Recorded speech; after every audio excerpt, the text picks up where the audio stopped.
So I bought this FJ Cruiser. What do I do now? I mean, it's pretty well maintained. What can I do to provide some useful content for you, the viewer? Well, after finding out that the radiator on my 2014 FJ Cruiser had already been replaced, I said to myself, I wonder if they replaced the radiator hoses and or the thermostat.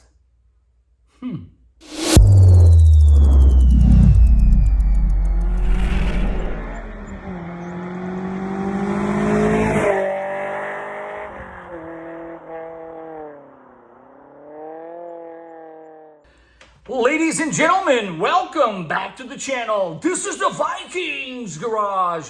And on today's episode, we are indeed going to keep things cooled as they should be, because we are not only going to show you how to change your radiator hoses and thermostat, but how to properly drain and then refill your coolant system. As far as the parts needed for this job, guys, I'm going to go ahead and show you that this is all that goes on my Toyotas. You got to buy the OEM stuff. I'll explain to you guys a little later why.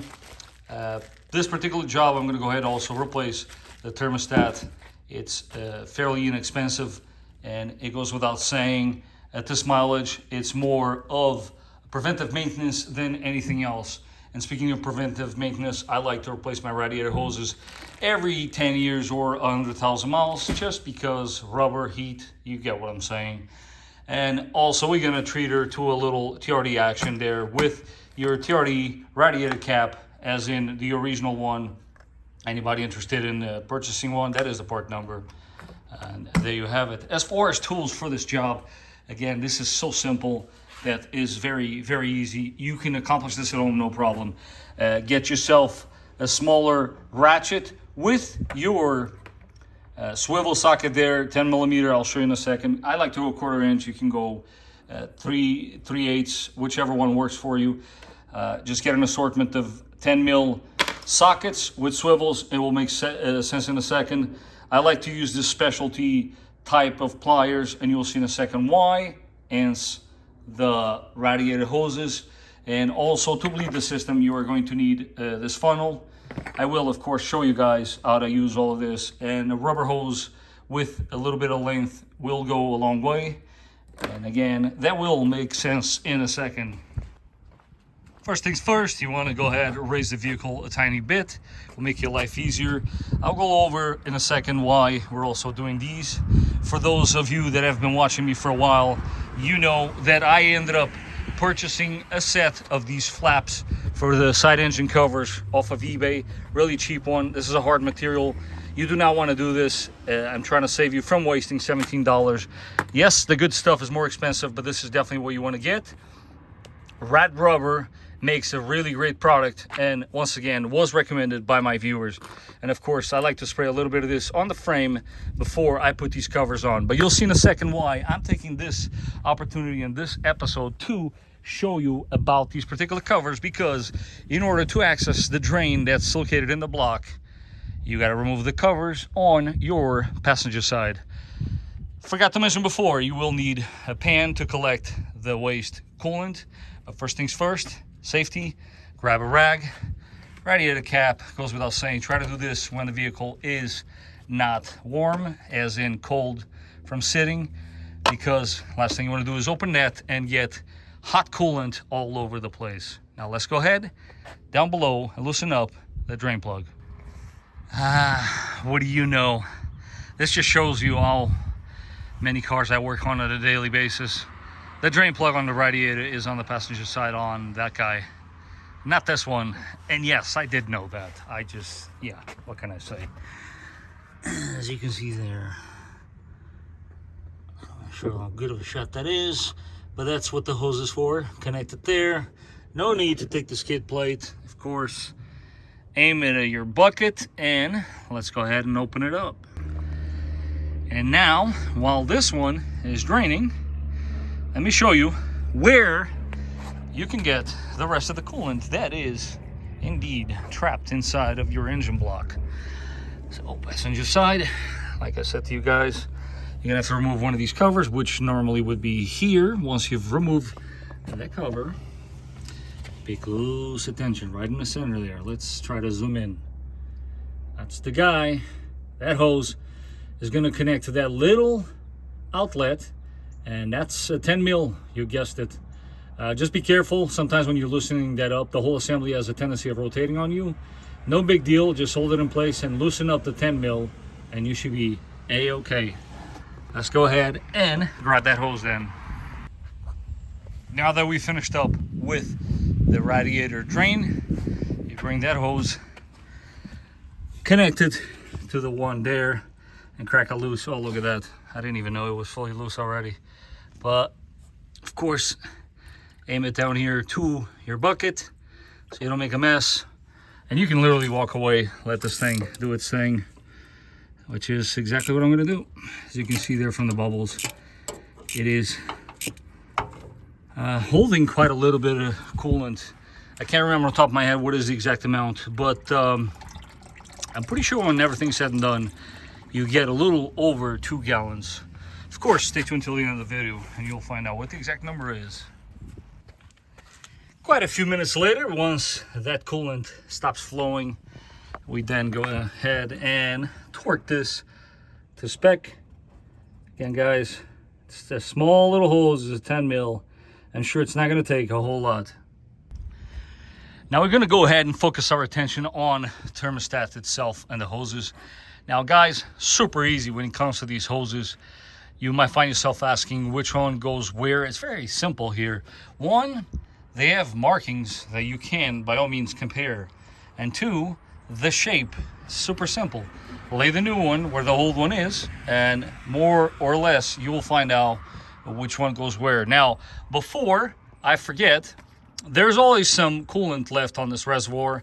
There's 2 ways you can go about it. One, you take the 10 mil screws that hold it in place, grab the whole thing, dump it on your waste coolant. Or you can get a siphoning pump like I have here. I couldn't tell you how many times this thing saved my life, my time, saved me tons of time. What am I saying? Yes, get yourself a siphoning pump.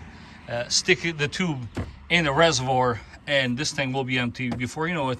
Anytime I find a tool to be that useful and that can save you that much time, because as I'm sure you guys know, time is money, I always put it out there.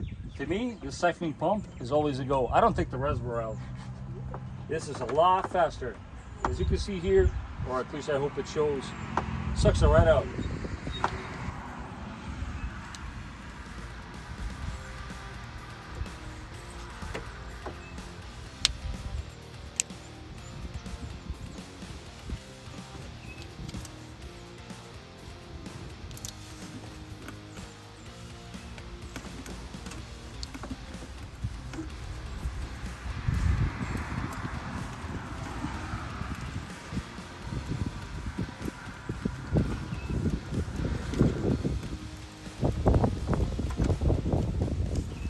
I hope these angles are doing the justice for what I'm trying to show. So this particular hose does not want to come out, right? It's stuck to the housing. Because we are not reusing the hose, I want to emphasize on that, because we are not reusing the hose, you can then use a pair of these to remove it. Why do I keep saying that? Because these pliers, although they will help you get it out, it might damage the exterior of the hose a little bit, and I don't want you to do that if you are reusing the hose. But because we are replacing it, you can totally do that. Now, furthermore, do not do that on the filler neck because that is plastic. We're only doing this here because it is made out of metal. This particular case, a couple of wiggles, and she broke loose. And like so, comes right out. While we do swap this plastic connector from one hose to another, there's a few points that I want to bring to your attention here, guys. Other than the alignment lines on the hose that I'll show you in a second where they're supposed to align with, Toyota actually even provides you with furthermore. You see that little mark there? Take a wild guess what it's for. Exactly. So there's no putting this wrong. And then what I also wanted to show you is some of you might say, well, it only has 160,000 miles. Do you see the difference there? You see how swollen it is already, this one? This is why I replace them. This vehicle, and I owned it from new, these hoses would have been replaced already. But there you have it. Just another tip and a small comparison here for you to see why I am replacing them. Let me show you guys how you use these pliers, as they are super useful on the process of replacing your hoses. So as I'm sure majority of you guys are familiar with, these are how these clamps look. Now, just for the record, I was going to replace them, but I did not feel the need to hold off on the video a further 3 more days because I'm waiting on these clamps. So I figured I'm gonna shoot the video, show them how everything is done, and then I can always just put the clamps. But whenever possible, I think it's smart that you also replace those clamps. They usually will come like this. You grab that little red piece with a pair of pliers, pull it up, and it unwinds itself. But just a little tip there. Now, how do these clamps work? Grab your clamp like so. Hopefully this shows on camera. And you're gonna see that the tip is gonna move. You see how it's moving? That's as you're pressing this. So let's go ahead. See if I can do this all on camera. Okay. Press. As I'm sure you guys see there. And as you're pressing, there is a little tab there that will engage. And now your hands are free to do whatever it is you need to do while inserting this guy. And when it comes to those marks on the hose, they're there intentionally. As you see, there is an alignment mark on your radiator along with your water outlet. They have marks, and the marks are there to help you align these hoses properly. Now let's go ahead, replace the thermostat, which is right over there. This thermostat does come with the housing. It's pretty neat, guys. Super easy to replace. You have 3 10mm nuts holding it. When it comes to this thermostat job, this is where I believe a swivel with an extension will actually make your life very easy. It's only 3 10mm nuts holding it in the first place, guys, so it's really not that complicated. But let me go ahead and show you guys how simple this actually is. I obviously tackle one at a time. When it's almost fully loose, I work the rest by hand, because the last thing I really want is to be chasing this nut down into the abyss. And I think you guys know exactly what I'm talking about. So obviously, one by one, let's place them all to the side.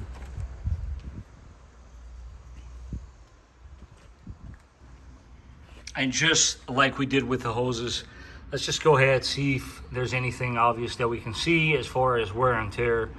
But again, not much to see. Old thermostat, new thermostat. I have seen some of these that were getting stuck open.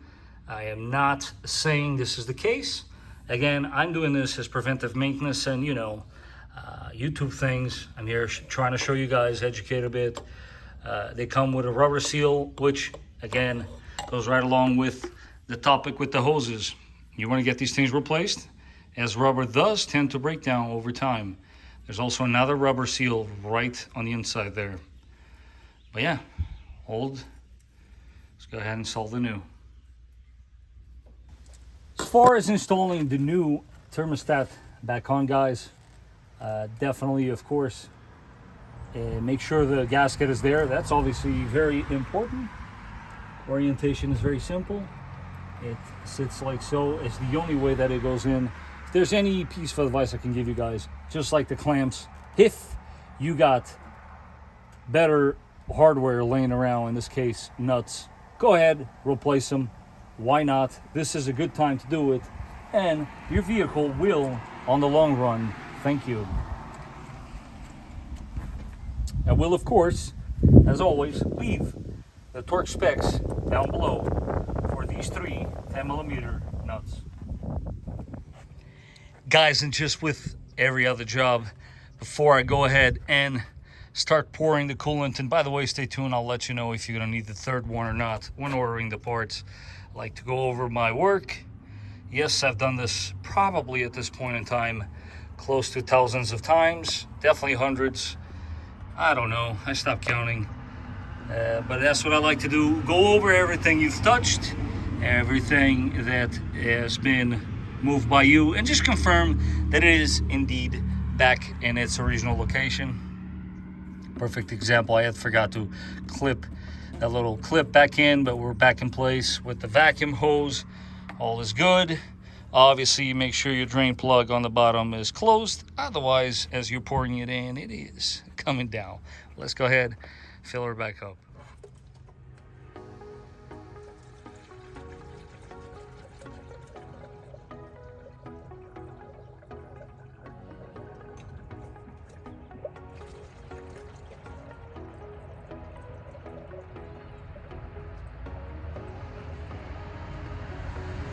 There you have it. That's with 2 gallons. We're now gonna go ahead and start it up and just let it idle. That's all you need to do for now. And this should definitely drop quite a bit.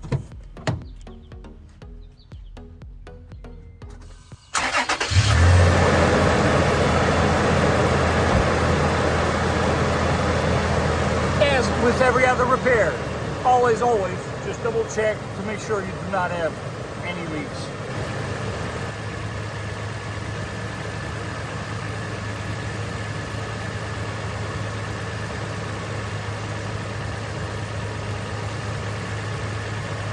Now that you've done that, all you gotta do is let it idle, and the funnel basically does the rest. Now, this is a very well-known fact, but as I'm sure most of you know, antifreeze, as what is known as glycol. Glycol is poisonous, especially to your pets. Hence why I went ahead and washed the floor, because no matter how careful you are, you always ended up spilling a little bit here, a little bit there. Now that we got that out of the way, just a little disclaimer, how do you know when it's finally bled? Here's a rule of thumb. First things first, if your vehicle is in a flat surface like mine is, once you started with the funnel, with the appropriate amount of coolant in there, the key is that that funnel never runs out of coolant. Let it run for 20 minutes. 20 minutes is more than sufficient. After 20 minutes, you can go ahead and with your little tool, cap it like so, undo it, put the cap on, and you're going to pour this into your reservoir. This is kind of key. Do not forget that your reservoir is empty and it's going to need to be refilled. And that's it. But if you're still unsure if your system has been bled or not, after the 20 minutes that I recommended, here's a really quick way to confirm that you indeed have done this successfully.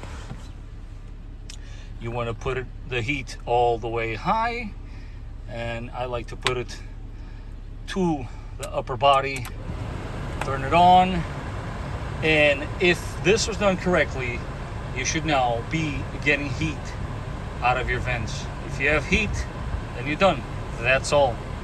The heat confirms that you no longer have air pockets in the system, especially, which is where a lot of the times they do get trapped in, the heater core.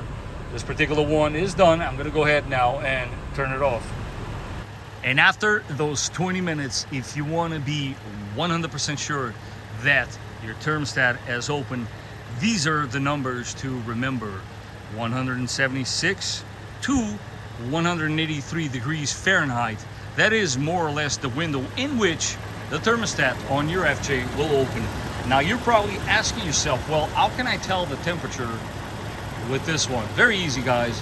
Get yourself an infrared thermometer gun like this one, point the laser at the hoses, and typically the hose that is on the lower side will have a bit of a difference than the one on the upper side. But the key here is that that number never ever exceeds the number that you see here on the corner of the screen.